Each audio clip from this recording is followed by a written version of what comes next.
الشیطان الرجیم بسم اللہ الرحمن الرحیم الحمد للہ رب العالمین ثم الصلاة والسلام علی سید الانبیاء والمرسلین سیدنا و مولانا ابی القاسم محمد وأہل بیتہ الطیبین الطاہرین المعصومین المظلومین الذین اذہب اللہ عنہم الرجس وطہرہم تطہیرا اما بعد فقد قال اللہ تبارک وتعالی فی کتابہ الحکیم بسم اللہ الرحمن الرحیم ربنا اننا سمعنا منادیا ینادی للایمان ان آمنوا بربکم فآمنا ربنا فاغفر لنا ذنوبنا وکفر عنا سیئاتنا وتوفنا مع الابرار۔ عزیزان گرامی، حیدر ٹی وی کی جانب سے میں آپ کا میزبان مولانا سید محمد علی جعفری آپ کی خدمت اقدس میں حاضر ہوں۔ اس سلسلہ بحث کے لیے جو موضوع منتخب کیا گیا ہے وہ حقیقت ایمان اور مقتضیات ایمان کے بارے میں کچھ گزارشات آپ کی خدمت اقدس میں بیان کی جانے کی کوشش کی جا رہی ہے، اور اس موضوع سے وفا کرنے کے لیے سورہ آل عمران جو کہ قرآن مجید کا تیسرا سورہ ہے، اس کی آیت کریمہ کے جس کا نشان 193 ہے، اس کو پڑھنے کا شرف حاصل کیا ہے۔ جناب رب العزت کی ذات اولو الالباب کے لہجے میں حکایت بیان فرما رہی ہے کہ اولو الالباب کہتے ہیں، اے ہمارے رب، ہم نے ایک منادی کو، ہم نے ایک ندا دینے والے کو پکارتے ہوئے سنا ہے، جو پکار کر کہہ رہا ہے اپنے رب پر ایمان لے آؤ، لہٰذا ہم ایمان لاتے ہیں۔ اے ہمارے رب، ہمارے گناہوں کو معاف فرما، ہماری خطاؤں سے، ہماری برائیوں سے درگزر فرما، اور ہمارا خاتمہ ابرار کے ساتھ قرار دے۔ عزیزان گرامی، اس آیت کے ذیل میں ایمان اور اس کے مقتضیات کو آپ کی خدمت میں پہنچانے کی کوشش کر رہا ہوں، اور آپ کی خدمت میں عرض کی تھی کہ یہ جو ایمان کی ندا دینے والا ہے، یہ جو منادی ہے، یہ منادی علماء نے کبھی اس کو منادی ظاہر کہا ہے کہ جس کو محمد مصطفیٰ کی ذات سے تعبیر کیا ہے، اور کبھی اس منادی کی ندا کو ندائے فطرت سے تعبیر کیا گیا ہے کہ یہ منادی فطرت کی ندا دے رہا ہے، یہ فطرت کی آواز ہے۔ اور اگر یہ ظاہری ندا ہے، اگر محمد مصطفیٰ صلی اللہ علیہ وآلہ وسلم نے ندا دی ہے تو کس کو ندا دی ہے؟ آپ کی خدمت میں دعوت ذوالعشیرہ کا واقعہ بیان کیا تھا کہ اللہ تبارک و تعالی نے اپنے نبی کو حکم دیا ہے وَأَنذِرْ عَشِيرَتَكَ الْأَقْرَبِينَ، اے ہمارے حبیب، اپنے قریبی رشتہ داروں کو ڈراؤ، اپنے عزیز و اقربا کو ڈراؤ۔ لہٰذا وہاں محمد مصطفیٰ نے ایمان کی دعوت دی ہے، ایمان کی تبلیغ کی ہے۔ جناب، ایمان کی دعوت کس کو دی جاتی ہے؟ یہاں بہت توجہ رکھیے گا، چونکہ یہاں سے جو ہے آپ کو ایک نئے مطلب کی طرف لے چلوں گا۔ ایمان کی دعوت کس کو دی جاتی ہے؟ جو بے ایمان ہو۔ اسی وجہ سے محمد مصطفیٰ نے دعوت ذوالعشیرہ میں ایمان کی دعوت دی تو کس کو دی؟ بنی عبد المطلب کو، جو اللہ پر ایمان نہیں رکھتے تھے، جو محمد مصطفیٰ کی رسالت پر ایمان نہیں رکھتے تھے۔ ان کے سامنے اللہ کے رسول نے کہا کہ میں جو ہوں دنیا اور آخرت کی بھلائی لے کے آیا ہوں۔ فَأَيُّكُمْ يُؤْمِنُ بِي وَيُوَازِرُنِي عَلَىٰ أَمْرِي، اب تم میں سے کون ہے جو مجھ پر ایمان رکھتا ہے اور اس دعوت پر میری مدد کرتا ہے؟ لہٰذا اللہ کے رسول نے دعوت کس کو دی؟ جو ایمان نہیں رکھتے تھے۔ لہٰذا جناب ایمان کی دعوت اسے دی جاتی ہے جو بے ایمان ہو۔ اگر یہ بات آپ کی خدمت میں سمجھ میں آ گئی، یہ آپ کی خدمت میں پیش کر پایا کہ ایمان کی دعوت اسے دی جاتی ہے جو بے ایمان ہو، تو پہلے میں نے آپ کی خدمت میں عرض کی تھی کہ اللہ کے رسول نے کبھی کافروں کو ایمان کی دعوت دی ہے، کبھی مسلمانوں کو ایمان کی دعوت دی ہے۔ اگر مسلمانوں کو ایمان کی دعوت دینا فرض کر لیا جائے تو جو ابھی آپ کی خدمت میں پیش کیا، اس کا نتیجہ یہ نکلے گا، اس کا تقاضا یہ ہوگا کہ مسلمان اللہ پر ایمان نہیں رکھتا، مسلمان محمد مصطفیٰ کی رسالت پر ایمان نہیں رکھتا، چونکہ دعوت دی جا رہی ہے اور دعوت کا تقاضا ہے کہ جس چیز کی دعوت دی جا رہی ہے اس پر ایمان نہ رکھتا ہو، اسی وجہ سے تو دعوت دی جا رہی ہے۔ لہٰذا اگر مسلمانوں کو، اگر مومنوں کو ایمان کی دعوت دینے کا تصور کیا جائے تو مومن کو بے ایمان کہنا پڑے گا، مسلم کو غیر مسلم کہنا پڑے گا، اور آپ جانتے ہیں کہ مسلم کو غیر مسلم کہنا، مومن کو بے ایمان کہنا بڑا گناہ ہے، اتنا بڑا گناہ ہے کہ اللہ کے رسول اگر صحابی رسول یہ کام کرتے ہیں تو اللہ کے رسول ان سے بیزاری اختیار کرتے ہوئے نظر آتے ہیں۔ میں نام نہیں لوں گا، لیکن آپ کو صحابی رسول کا واقعہ یاد ہوگا کہ جب اللہ کے رسول نے ان کو ایک قوم کی جانب بھیجا ہے اور قوم والوں نے ان کو سلام کیا ہے، تو ان کے گمان پر کیا غالب آیا کہ شاید یہ قتل ہونے کے ڈر سے مجھے سلام کر رہے ہیں، لہٰذا انہوں نے ان کے اسلام کو قبول نہیں کیا اور وہاں پر قتل و غارت گری کی، اور مال غنیمت کو لے کے اللہ کے رسول کے پاس آئے تو اللہ کے رسول نے کیا کہا؟ میں اس کے عمل سے بیزار ہوں، یہ عمل میرے حکم پر نہیں ہے۔ کیوں جناب؟ چونکہ اللہ تبارک و تعالیٰ نے مسلمان کو معتبر قرار دیا ہے، اللہ نے مسلمان کو محترم قرار دیا ہے۔ اگر کوئی مسلمان کو غیر مسلم کہے تو اللہ کو یہ گوارا نہیں ہے کہ میرے مسلم بندے کی توہین کی جائے، اگر کوئی مومن کو غیر مومن کہے، بے ایمان کہے، تو اللہ کو گوارا نہیں کہ بندہ مومن کی توہین کی جائے۔ لہٰذا جناب ایمان کی دعوت کا تقاضا ہے کہ اس کے پاس ایمان نہ ہو، اور مسلمانوں کو ایمان کی دعوت کا تقاضا کیا ہے کہ ان کے پاس ایمان نہ ہو، اور یہ ایک طریقے کا گناہ ہے۔ اسی وجہ سے صادق آل محمد تفسیر برہان میں کیا فرماتے ہیں؟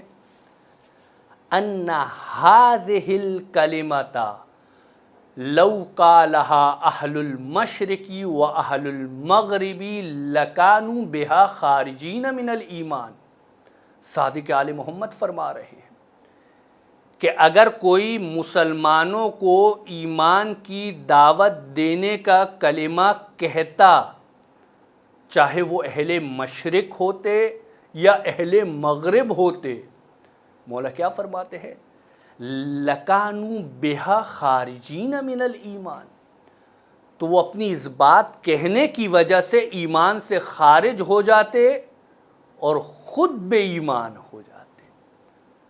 لہٰذا عزیزان گرامی کس طریقے سے تصور کیا جائے کہ یہ جو منادی ہے، یہ جو ندا دینے والا ہے، کافروں کو ندا دے رہا ہے، سمجھ میں آتا ہے، مسلمانوں کو ندا دینا کس طریقے سے تصور کیا جائے، مومنوں کو ندا دینا کس طریقے سے تصور کیا جائے؟ جناب اس کا تصور کرنا مشکل ضرور ہے، لیکن ہمیں ایک ندا کا تذکرہ ایسی جگہ پر ملتا ہے کہ جو نہ اہل مشرق میں سے ہے نہ اہل مغرب میں سے ہے، بلکہ اہل مشرق کا بھی خالق ہے، اہل مغرب کا بھی خالق ہے۔ خود اللہ تبارک و تعالی نے قرآن مجید میں سورہ نساء میں مومنوں کو ایمان کی دعوت دی ہے۔ اللہ کیا فرماتا ہے قرآن مجید میں؟ جائیے جناب قرآن کھولیے، ترجمہ پڑھیے۔ یا ایھا الذین آمنوا آمنوا باللہ ورسولہ۔ گرچہ کہ مفسروں نے پھر اس کی تفسیر کچھ اور کی ہے، لیکن میں صرف ترجمہ آپ کی خدمت میں پیش کر رہا ہوں، آپ کی عقلوں کو معیار بنا کے، آپ کی عقلوں کو فرقان قرار دیتے ہوئے۔ اللہ کیا فرماتا ہے؟ اے ایمان والو، ایمان لے آؤ اللہ پر اور اس کے رسول پر۔ اللہ ایمان والوں سے کہہ رہا ہے کہ ایمان لے آؤ اللہ پر اور اس کے رسول پر۔ صادق آل محمد کیا فرماتے ہیں؟ اگر اہل مشرق کہتے تو بے ایمان قرار پاتے یہ کہنے کی وجہ سے، اگر اہل مغرب کہتے تو بے ایمان قرار پاتے، لیکن یہ خدا فرما رہا ہے، لہٰذا ضروری ہے کہ اب کوئی نہ کوئی توجیہ کی جائے، اب کوئی نہ کوئی ایسا حل نکالا جائے کہ جس پر وہ ایمان لائے وہ الگ چیز ہے، جس ایمان کی اب ان کو دعوت دی جا رہی ہے وہ الگ چیز ہے، تاکہ ان کا بے ایمان ہونا دعوت کی وجہ سے ثابت نہ ہو۔ اسی وجہ سے صادق آل محمد کیا فرماتے ہیں؟ حیث عرضت علیہم الولایۃ حین قال النبی من کنت مولاہ فہذا علی مولا۔ صادق آل محمد فرماتے ہیں یہ جو دوسرا ایمان ہے کہ جس ایمان کی رسول نے ان کو دعوت دی ہے، یہ اللہ کی توحید کا ایمان نہیں ہے کہ اللہ کی توحید پر ایمان لے آؤ، اللہ کی توحید پر یہ ایمان لا چکے تھے۔ یہ محمد مصطفیٰ کی رسالت پر ایمان نہیں ہے کہ میری رسالت کو مانو، یہ محمد مصطفیٰ کی رسالت کو مان چکے تھے، بلکہ یہ علی کی ولایت پر ایمان کی دعوت ہے۔ جب اللہ کے رسول نے فرمایا من کنت مولاہ فہذا علی مولا، کہ جس کا میں مولا اس کے علی مولا۔ لہٰذا عزیزان گرامی، اللہ تبارک و تعالی نے اپنے رسول کے ذریعے کافروں کو جو ایمان کی ندا دلوائی، اس کا ایک مصداق دعوت ذوالعشیرہ ہے، اور مسلمانوں کو، مومنوں کو علی کی ولایت کے بارے میں جو ندا دلوائی وہ غدیر خم کا میدان ہے۔ غدیر خم کے میدان میں اللہ تبارک و تعالیٰ کے رسول نے طویل خطبہ دیا ہے۔ اگر آپ اس خطبے کو ڈیٹیل سے پڑھیں، کم و بیش 9 سے 10 پیج کا خطبہ ہے۔ وہاں پر جو ہے اللہ تبارک و تعالیٰ کی حمد و ثنا بھی ہے، مختلف چیزیں ہیں۔ ان میں ایک جملہ اللہ کے رسول نے جو اس خطبے کا مقصود تھا وہ کیا تھا؟ من کنت مولاہ فہذا علی مولا، کہ جس کا میں مولا اس کا علی مولا۔ یہ کہاں فرمایا؟ غدیر خم کے میدان میں فرمایا۔ کس طریقے سے فرمایا؟ کہ اللہ کے رسول کا آخری حج تھا۔ نہیں جناب، یہ فقط آخری حج نہیں تھا، خود روایات میں بھی اس طرف اشارہ ملتا ہے۔ یہ جو آخری حج تھا، یہ آخری حج ہی نہیں بلکہ پہلا حج بھی تھا۔ اللہ کے رسول نے زندگی میں صرف ایک حج کیا ہے۔ 23 سال کی آپ کی رسالت کا دور ہے، اس 23 سال میں اللہ کے رسول نے صرف ایک حج کیا۔ اللہ حکیم، اس کا رسول حکیم۔ تو وجہ کیا ہے کہ صرف ایک حج کیا، کوئی نہ کوئی تو وجہ ہوگی نا، کوئی نہ کوئی تو علت ہوگی نا۔ جناب شاید وہ علت یہ تھی، گرچہ کہ اس کا اشارہ جو ہے خود روایات میں بھی ہے، شاید وہ علت یہ تھی، شاید وہ وجہ یہ تھی کہ اللہ نے اپنے رسول کو حج سے روکے رکھا، اور اللہ چاہتا تھا کہ جب میں اپنے رسول کو حج کا حکم دوں تو اس کے حج کے ذریعے پوری امت مسلمہ کو جمع کروں، اور پوری اس امت مسلمہ کے درمیان اپنے ولی و علی ابن ابی طالب کی ولایت کا اعلان کرواؤں۔ شاید وجہ یہ تھی۔ بس اللہ کے رسول نے جب حج سے فارغ ہوئے ہیں اور مقام غدیر میں پہنچے ہیں، تو مقام غدیر میں علماء بیان فرماتے ہیں، تاریخ بیان فرماتی ہے، جناب اس وقت جو ہے شدت کی گرمی تھی، گرمی ایسی تھی کہ دونوں پیر زمین پر ایک ساتھ رکھنے کی تاب نہیں تھی۔ جناب ایسے موقع پہ اللہ کے رسول نے مسلمانوں کو مقام غدیر میں روکا ہے، اور جو آگے نکل چکے تھے ان کو پیچھے بلوایا ہے، جو پیچھے رہ گئے تھے ان کا انتظار کیا ہے۔ میں پوری تفصیل اس کی بیان نہیں کروں گا، صرف اپنے مقصود پہ آ جاؤں گا، اس ندا پہ آ جاؤں گا، پھر آگے بڑھ جاؤں گا۔ جب مسلمانوں کا تمام مسلمان یکجا ہو گئے، ایک جگہ جمع ہو گئے، وہاں اللہ کے رسول نے کیا فرمایا ہے؟ الست اولی بالمؤمنین من انفسکم، کیا میں مومنین سے ان کے نفسوں سے زیادہ اولا نہیں ہوں؟ کیا میں مومنین کی جانوں سے برتر نہیں ہوں؟ تمام مسلمانوں نے یکجا ہو کے کہا ہے کہ ہاں یا رسول اللہ، آپ ہماری جانوں پہ فوقیت رکھتے ہیں، آپ ہماری جانوں سے برتر ہیں۔ جناب توجہ رکھیے گا، یہ وہ باتیں ہیں جو دل کی باتیں آپ کی خدمت میں پیش کر رہا ہوں۔ جناب جہاں نتیجہ پیش کر رہا ہوں وہ نتیجہ ذکر کر رہا ہوں، اور باقی تمام وہ باتیں ہیں جو کتابوں میں موجود ہیں۔ اللہ کے رسول نے اس جملے کے بعد کیا فرمایا ہے؟ من کنت مولاہ فہذا علی مولا، کہ تم مجھے اپنے نفسوں پہ، اپنی جانوں پہ برتر مانتے ہو نا، مولا اولا سے ہے، تو جس طریقے سے میں تمہاری جانوں پہ برتری رکھتا ہوں اسی طریقے سے علی بھی تمہاری جانوں پہ برتری رکھتے ہیں۔ جس طریقے سے میں تمہارا مولا ہوں اسی طریقے سے علی بھی تمہارے مولا ہیں۔ لہٰذا عزیزان گرامی، ایک عالم کہتے ہیں کہ یہ جو حدیث ہے نا، آیا اسلام میں بہت سی احادیث ہیں جو اللہ کے رسول سے کی گئی ہیں، لیکن یہ وہ حدیث ہے کہ جس حدیث کے بارے میں مسلمانوں میں کوئی اختلاف نہیں ہے، ہر فرقہ اس کو حدیث ذکر کرتا ہے، ہر فرقہ اس کو حدیث مانتا ہے۔ چونکہ لاکھوں کا مجمع تھا، 1,00,000 سے اوپر کا مجمع تھا، اور اللہ کے رسول نے وہاں پر فرمایا تھا کہ جو یہاں پر ہیں وہ غائب تک اس بات کو پہنچا دیں۔ اللہ کے رسول کی بات ہے، کتنوں نے کتنوں تک پہنچایا ہوگا۔ لہٰذا یہ حدیث جو ہے مختلف طرق سے آئی ہے، اس کی سند میں اشکال نہیں کیا جا سکتا، متواتر حدیث ہے۔ متواتر حدیث اسے کہتے ہیں کہ جو یقینی ہو، جس میں شک و شبہ نہ ہو۔ جناب یہی وجہ ہے میرے علی کی ولایت ضروریات مذہب میں سے نہیں ہے بلکہ ضروریات دین میں سے ہے۔ جب ہم اپنے بچوں کو دینیات سینٹر بھیجتے ہیں تو ابتدا میں ان کو پڑھایا جاتا ہے نا اصول دین، فروع دین، پھر ایک اور تقسیم آتی ہے، کچھ ضروریات مذہب ہیں، کچھ ضروریات دین ہیں۔ ضروریات مذہب کون سے ہوتے ہیں؟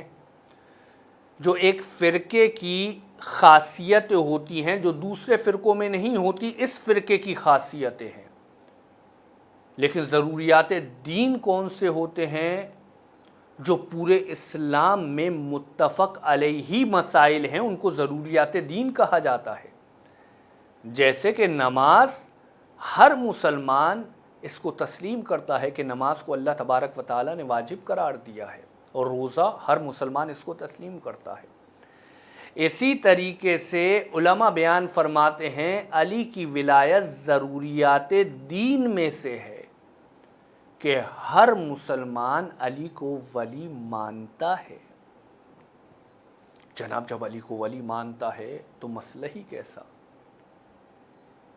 اس حدیث میں کوئی اختلاف نہیں ہے، علی کی ولایت کا اعلان ہے. اللہ کے رسول نے فرمایا من کنت مولاہ فہذا علی مولا، کہ جس کا میں مولا اس کے علی مولا. لہٰذا جب اللہ کے رسول نے فرما دیا تو اللہ کے رسول کا حکم ہماری جانوں سے فوقیت رکھتا ہے، ہم کیوں تسلیم نہ کریں. لہٰذا علی مولا ضرور ہیں، لیکن کہتے ہیں کہ مولا کا معنی وہ نہیں جو آپ سمجھتے ہیں. مولا کا معنی کیا ہے؟ مولا کا معنی دوست ہے. مولا کا معنی دوست ہے، دوستی سے ہے کہ جو مجھ کو دوست سمجھتا ہے اسے چاہیے علی کو دوست سمجھے. لہٰذا مولا کے معنی آپ جو سمجھ رہے ہیں وہ الگ ہیں، لیکن مولا کا معنی جو حقیقی ہے وہ الگ ہے. آپ مولا کا معنی حاکم سمجھ رہے ہیں، لیکن حقیقت میں مولا کا معنی دوست ہے. جناب یہ جو مطلب ہے نا، یہ مطلب صرف اہل تعقل کے لیے، اہل شعور کے لیے، جو حقیقت پسند لوگ ہیں، جو حق کو پانا چاہتے ہیں، یہ مطلب ان کی خدمت میں بیان کر رہا ہوں. تھوڑی توجہ رکھیے گا. اللہ کے رسول نے کیا فرمایا؟ جناب ایک علم رجال ہوتا ہے، ایک علم درایت ہوتا ہے. علم رجال کیا ہوتا ہے؟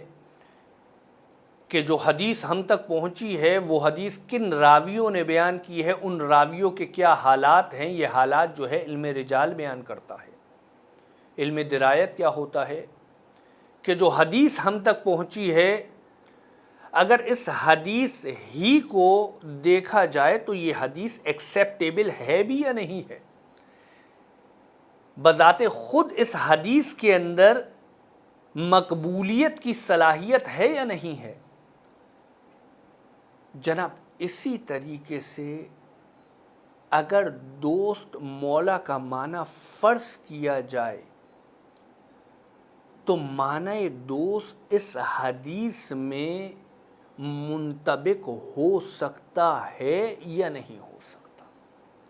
آپ کہتے ہیں دوست معنی ہے، ہم تسلیم کر لیتے ہیں، چونکہ اہل تعقل لوگ ہیں، ابناء الدلیل ہیں. اللہ تبارک و تعالی نے قرآن میں حکم دیا ہے ہاتوا برہانکم ان کنتم صادقین، اگر سچے ہو تو اپنی دلیل لاؤ.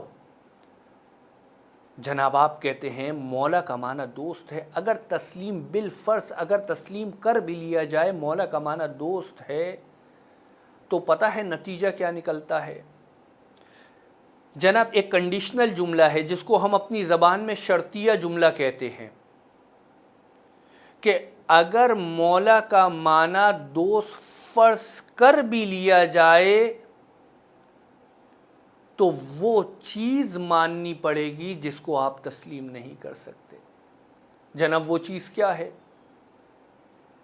کیا اصحاب میں آپ تصور کر سکتے ہیں کہ کوئی ایسا صحابی ہو جو علی سے محبت نہ کرتا ہو، جو علی سے دشمنی رکھتا ہو، جو علی کو اپنا دوست نہ سمجھتا ہو؟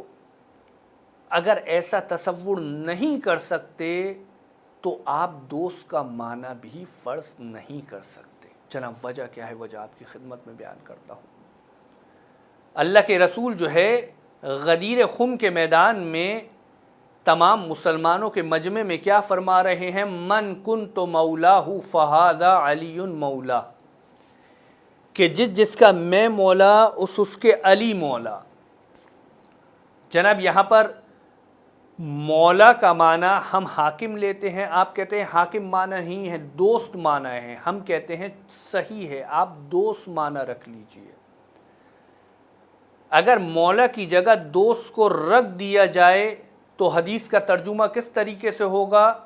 جس کا میں مولا اس کے علی مولا، مولا کی جگہ دوست کو رکھ دیجئے، جس کا میں دوست اس کے علی دوست، جس کا میں دوست اس کے علی دوست۔ جناب اس کو آسان جملے میں کنورٹ کر دیجئے، جو مجھے دوست سمجھتا ہے اسے چاہیے کہ علی کو دوست سمجھے۔ جناب یہ اللہ کا رسول مسلمانوں کے مجمع میں بیان فرما رہا ہے۔ اگر دوست مانا ہوتا تو ترجمہ یہ ہوتا کہ جو مجھے دوست سمجھتا ہے اسے چاہیے کہ علی کو دوست سمجھے، تو لازم آتا کہ اس مجمع میں، صحابہ کے مجمع میں، اصحاب رسول کے مجمع میں ایسے لوگوں کا ہونا لازم آتا جو علی کو دوست نہیں سمجھتے تھے، جو علی کو دشمن سمجھتے تھے، جن کو اللہ کا رسول حکم دے رہا ہے کہ علی کو دشمن نہیں دوست سمجھ۔ لہٰذا عزیزان گرامی نتیجہ کیا ہے کہ اگر مولا کا معنی حاکم فرض نہ کیا جائے تو اصحاب کو متہم کرنا پڑے گا، اور ہم صحابی رسول کی عزت کرتے ہیں، لہٰذا جب دوست معنی رکھنے کی وجہ سے صحابی رسول پر تہمت آتی ہے تو ہم دوست معنی نہیں رکھ سکتے، اور جب دوست معنی نہیں رکھ سکتے تو ایک معنی بچ جاتا ہے، وہ ہے حاکم، وہ ہے اولا بانفسہم، کہ جو جانوں پر حکومت رکھتا ہے، جیسا کہ اللہ کے رسول نے فرمایا، اور جیسا کہ ہم اسی کے قائل ہیں کہ اللہ کے رسول نے فرمایا کہ جو مجھے حاکم سمجھتا ہے اسے چاہیے کہ علی کو حاکم سمجھے۔ والحمد للہ رب العالمین۔